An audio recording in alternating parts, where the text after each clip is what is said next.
નમસ્કાર વિદ્યાર્થી મિત્રો, ધોરણ 11 એકમ 8 પાર્ટ 2 રેડોક્સ પ્રક્રિયાઓ પ્રકરણના લેક્ચરમાં આપનું સ્વાગત છે.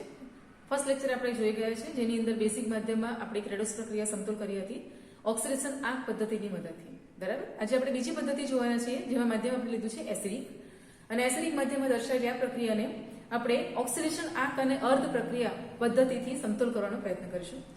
એ જોઈને જ તમે આગળની જે પ્રક્રિયા આપણે કરી છે એને આ પદ્ધતિથી સમતોલ કરવાનો પ્રયત્ન કરશું. બરાબર. તો પ્રક્રિયા આપણે દર્શાવેલી છે MnO4- aqueous આયન છે. આયન હોય aqueous હોય, SO2 gaseous Mn+2 aqueous છે, અને HSO4- એ પણ aqueous આયન છે. બરાબર. પ્રક્રિયા સ્વાધ્યાયના બી પાર્ટની અંદર આપણે દર્શાવેલ છે 8.18 નો બી. બરાબર. MnO4- plus SO2 will give Mn+2 plus HSO4-. Acidic માધ્યમ છે. હવે સૌપ્રથમ આપણું પહેલું સ્ટેપ શું હતું? તો કે દરેક તત્વના ઓક્સિડેશન આંક લખવાના છે. બરાબર. એટલે આપણે અહીંયા લખી નાખીએ છીએ MnO4 માં આપણે શોધી નાખીએ છીએ MnO4- છે, અને એની અંદર આપણે Mn નો ઓક્સિડેશન આંક શોધવાનો છે. માટે x+4 - 2 = -1. બરાબર. ઓક્સિજન 4 છે. x - 8 = -1. માટે x = -1 + 8, so x = +7. બરાબર. માટે અહીંયા આપણને Mn ની જે ઓક્સિડેશન અવસ્થા છે એ મળે છે +7. બરાબર. ખ્યાલ આવી ગયો?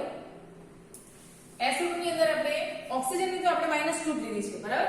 એટલે એની ઓક્સિડેશન અવસ્થા આપણે લખતા નથી. એ રીતે SO2 ની અંદર આપણે સલ્ફર ની શોધી નાખીએ છીએ. તો SO2 બરાબર ઓક્સિજન ઓક્સાઇડ છે, માટે અહીંયા ઓક્સિજન ની ઓક્સિડેશન અવસ્થા સામાન્ય સંયોજન હોવાથી -2 થાય. ઓકે. તો S x + 2 - 2 = 0. y એના માથા પર કોઈ જ ઓક્સિડેશન નંબર નથી, કોઈ વીજભારમાંથી, માટે અહીંયા 0 આવશે. x - 4 = 0, therefore x = +4 આવશે. બરાબર. માટે સલ્ફરની જે ઓક્સિડેશન અવસ્થા મળે છે આપણને મળે છે +4. બરાબર. ઓક્સિજનની -2 છે, માટે આપણે લખતા નથી. જેનો ઓક્સિડેશન નંબરમાં ફેરફાર થતો ન હોય એવા તત્વોની ઓક્સિડેશન અવસ્થા લખવાની જરૂર નથી. ઓકે. બરાબર. Mn+2 એના માથા પર જે વીજભાર ઓક્સિડેશન નંબર છે જ, અને આયનનો કોઈ પણ વીજભાર હોય એ જ એનો ઓક્સિડેશન નંબર બને. બરાબર. માટે અહીંયા Mn ની ઓક્સિડેશન અવસ્થા છે +2. ઓકે. HSO4- બાયસલ્ફેટ આયન છે, એની અંદર આપણે સલ્ફરની ઓક્સિડેશન અવસ્થા શોધીશું, કારણ કે H છે +1 છે, ઓક્સિજન -2 છે. માટે પહેલા આપણે એની અંદર શોધી નાખીએ. HSO4- બાયસલ્ફેટ આયન છે, H એટલે +1 છે, S સલ્ફરની આપણે X કરી લઈએ છીએ, +4 - 2 = -1. માથા પર ઓક્સિડેશન નંબર -1 છે, આયન છે. માટે 1 + x - 8 = -1, -7 x - 7 = -1, therefore x = -1 + 7. બરાબર. આ -7 આ તરફ જશે તો +7 થશે, માટે શું મળશે? x = +6. કોની મળી ઓક્સિડેશન અવસ્થા આપણને? સલ્ફરની. બરાબર. તો અહીંયા સલ્ફરની ઓક્સિડેશન અવસ્થા થાય છે +6. બરાબર. તો અહીંયા આપણે જે તત્વોના ઓક્સિડેશન આંકમાં ફેરફાર થતો હતો એની ઓક્સિડેશન અવસ્થા આપણે શોધી નાખી છે, અને આપણે બીજી પદ્ધતિનો ઉપયોગ કરવાનો છે. બરાબર. કે જેની અંદર આપણે પહેલેથી જ બંને પ્રક્રિયા અલગ લઈને ચાલીશું. બંને પ્રક્રિયાઓ અલગ લઈને ચાલીશું. પહેલી છે ઓક્સિડેશન અર્ધ પ્રક્રિયા. બરાબર. ઓક્સિડેશન અર્ધ પ્રક્રિયા. બીજી છે રિડક્શન અર્ધ પ્રક્રિયા. બરાબર. એક ઓક્સિડેશન અર્ધ પ્રક્રિયા છે, બીજી રિડક્શન અર્ધ પ્રક્રિયા છે. એની અંદર આપણે છૂટા પાડી દઈશું. હવે અહીંયા ઓક્સિડેશન આંક લખી આપણે જોઈ શકાય છે કે ક્યાં ઓક્સિડેશન આંકમાં વધારો થયો અને ક્યાં ઘટાડો થયો.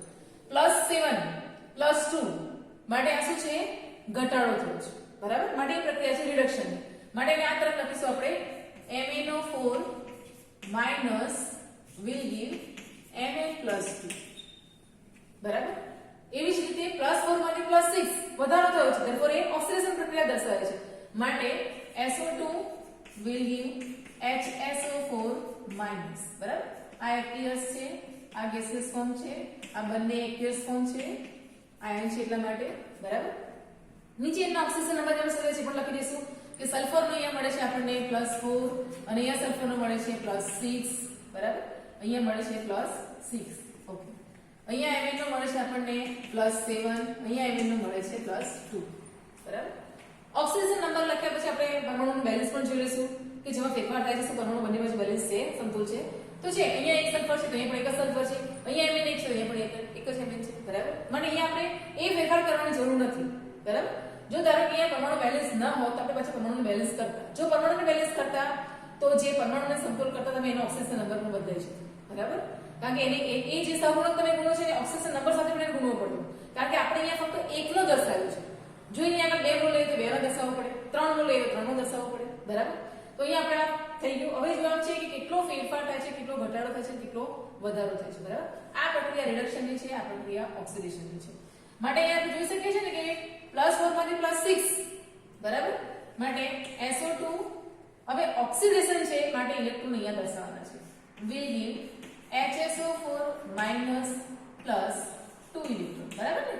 4 માંથી 6 5 6 એટલે 2 ઇલેક્ટ્રોન અહીંયા આપણે જોઈ શકીએ છીએ વધારો. ઓક્સિડેશનની પ્રક્રિયા છે, માટે આ તરફ ઇલેક્ટ્રોન લખવાના છે. આ એક્વિયસ છે. બધી જગ્યાએ મેં ફિઝિકલ સ્ટેટ ન લખી હોય તો વાંધો નહીં, તમે તમારે દર્શાવવાની છે, બરાબર?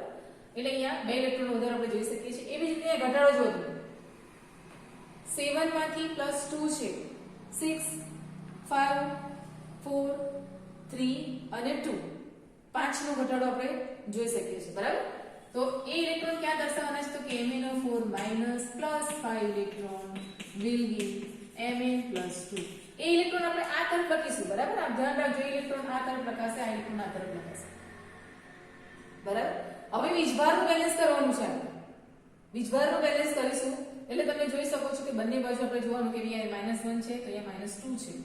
એવી રીતે અહીંયા -6 છે તો અહીંયા +2 છે. એસિડિક માધ્યમ છે અને એટલા માટે આપણે કોને લઈશું તો કે હાઇડ્રોજન લઈશું, બરાબર? એસિડિક માધ્યમ હોવાથી આપણે અહીંયા હાઇડ્રોજન લઈએ છીએ અને એટલા માટે અહીંયા તમે જુઓ કે -1 અને આ -2 છે એટલે -3 થયું, બરાબર? જો એને કાઢી નાખવું હોય તો આપણે આ તરફ 3H+ લેવાનું, બરાબર? એવી જ રીતે અહીંયા જુઓ તમે -6 છે તો અહીંયા +2 છે, બરાબર? તો અહીંયા આપણે મૂકી શકીએ ને કે 4H+ મૂકી દેશો, સોરી 4H+ નહીં આવે, આપણે +2 ચાર્જ જોઈએ છે એટલે આપણે અહીંયા મૂકીશું -6 છે એટલે 8H+ આવશે, બરાબર? એટલે 8 માંથી 6 જાય તો +2 થઈ ગયા, બંને બાજુ વીજભાર બેલેન્સ થઈ ગયો. હવે સાથે સાથે આપણે એ પણ જોઈ લેવાનું છે કે શું બાકીના પરમાણુનું બેલેન્સ છે તો એ પણ આપણે જોઈ લઈશું. અહીંયા 3H+ 3 હાઇડ્રોજન છે, અહીંયા એક હાઇડ્રોજન છે, સામે લખું છું ત્યાં પ્રક્રિયા ફરીથી અહીંયા જોઈ લો. પહેલા 3 હાઇડ્રોજન છે, એક હાઇડ્રોજન છે, તો આ બાદ પણ હાઇડ્રોજન જોઈએ ને, બરાબર? એટલે આપણે અહીંયા હાઇડ્રોજન મૂકીશું તો શું આવશે તો કે આ તરફ મારે 2H2O મૂકવા પડે, બરાબર? તો 2 થી 4 હાઇડ્રોજન થઈ ગયા, બરાબર? અને 2 ઓક્સિજન ને 2 4 ઓક્સિજન થઈ ગયા, તો અહીંયા પણ 4 ઓક્સિજન થઈ ગયું સમીકરણ બેલેન્સ. ઓકે, અહીંયા આ તરફ જોયું કે વીજભાર તો બેલેન્સ થઈ ગયો. હવે આપણે હાઇડ્રોજન ને જોવાનું છે, આ તરફ હાઇડ્રોજન ને ઓક્સિજન છે જ નહીં તો આપણે મૂકવા પડશે, તો +4H2O, બરાબર? ખ્યાલ આવી ગયો? 4 દ્વારા હાઇડ્રોજન થઈ ગયા, 4 ઓક્સિજન તો 4 ઓક્સિજન માં થઈ ગયા. હવે છેલ્લું સ્ટેપ શું છે તમારું કે બંને સમીકરણને લખો, બરાબર? સમીકરણને એટલે હું લખું છું અહીંયા, આ પહેલું સમીકરણ આપણે લખીએ છીએ, બરાબર? કે જે સમીકરણમાં છે SO2 gaseous plus 2H2O will give liquid છે, બરાબર? HSO4 minus plus 2 electron will give 3H plus આ APS છે, આ પણ APS, બરાબર? આ સમીકરણ નંબર 1. સમીકરણ નંબર 2 પણ આપણે લખીશું અહીંયા, બરાબર? જે આ છે MnO4 minus plus 5 electron plus 8H plus will give Mn+2 plus 4H2O, બરાબર?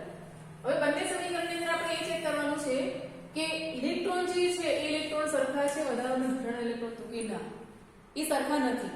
માટે એને કોઈ સહગુણક વડે ગુણવાનું છે ને એને સરખા કરવાના છે. આ 5 છે, અહીંયા 2 છે, આને આપણે જો 5 વડે ગુણીશું અને આને આપણે 2 વડે ગુણીશું તો બંને બાજુ 10 10 થઈ જશે. એટલે આપણે ફરીથી લખીએ છીએ સમીકરણ નંબર 1 અને સમીકરણ નંબર 2, બરાબર? તો અહીંયા લખું છું. હવે જો આ સહગુણકને બધા સાથે ગુણવું પડશે તમારે, એટલે શું આવશે અહીંયા 5SO2 plus 10H2O will give 5HSO4 minus plus 10 electron plus 5 3 15 એટલે 15H plus, બરાબર? નીચે સમીકરણ આપણે 2 વડે ગુણવું પડશે, માટે 2MnO4 minus plus 10 electron plus 16H plus will give 2Mn+2 plus 8H2, બરાબર? હવે તમે જો બંનેનો સરવાળો કરી દેવાનો છે એટલે ઇલેક્ટ્રોન તો શું થશે, ગાડી પછી નીકળી જશે. પહેલી ઇલેક્ટ્રોન એક આ તરફ છે અને પેલી તરફ છે માટે નીકળી જશે. એરોની એક આ તરફ છે અને એરોની એક પેલી તરફ છે માટે ઇલેક્ટ્રોન નીકળી. હવે આ તરફનું છે તમારે આ તરફ લખવાનું છે અને એરોની આ બાજુ છે આ તરફ લખવાનું છે. બરાબર? એટલે નીચે લખું છું 5SO2 પ્લસ હવે અહીંયા જોજો તમે કે 10H2O છે, અહીંયા 8H2O છે. બરાબર? એ છેલ્લે આપણે સેટ કરીએ છીએ. અત્યારે હું લખી દઉં છું 10H2O plus 2MnO4 minus plus 16H plus will give 5HSO4 minus plus 15H plus 2Mn plus 2 plus 8H2O. બરાબર? હવે તમે જોઈ શકો છો કે આપણે આ જોવાનું છે બંને બાજુ વીજભાર બેલેન્સ કરીને સાથે સાથે કે અહીંયા વીજભાર તમે જોશો તો -2 છે, આ બાજુ -5 છે. બરાબર? વીજભાર પણ આપણે સાથે સાથે બેલેન્સ કરવાનો છે. તો અહીંયા તમે જો -2 આ બાજુ -5 એ સાથે પ્લસ વીજભાર છે તો -2 અને 16 પ્લસ છે. 16 માંથી 2 કાઢશો એટલે અહીંયા વીજભાર કેટલો થયો 14. આ -5 છે અને અહીંયા 15 છે અને આ બરાબર 15 ને 4 19 19 માંથી 5 કાઢશો તો અહીંયા પણ 14 થઈ ગયો. એટલે વીજભાર બેલેન્સ થઈ ગયો.